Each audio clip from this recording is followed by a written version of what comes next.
আমার বন্ধুকে বাঁচা রাখো আল্লাহ। ইরানি সমুদ্র সৈকতে গোসল করতে নেমে মোহাম্মদ সাইম নামে এক পর্যটক নিখোঁজ হয়েছেন।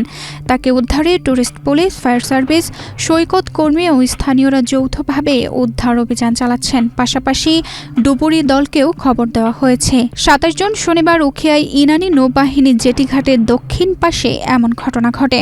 নিখোঁজ মোহাম্মদ সাইম চট্টগ্রামের হাটহাজারী উপজেলার কোয়াইশ এলাকার ইকবালের ছেলে।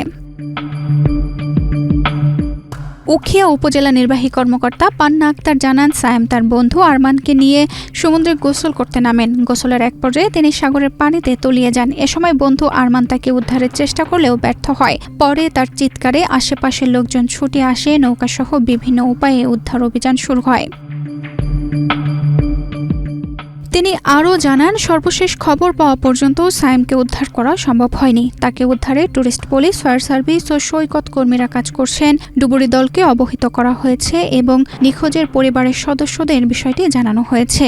তারাও ঘটনাস্থলের উদ্দেশ্যে রওনা হয়েছেন। এদিকে ঘটনাকে কেন্দ্র করে ইরানি সমুদ্র সৈকতে উদ্বেগের সৃষ্টি হয়েছে। উদ্ধার অভিযান অব্যাহত রয়েছে। তানজিদা রহমান, ইনায়া, বাংলাদেশ প্রতিদিন।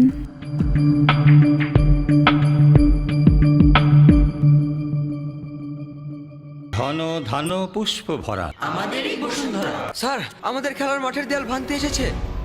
এটা আমাদের খেলার মাঠ। আমরা তো এখানে দোকান বানাবো।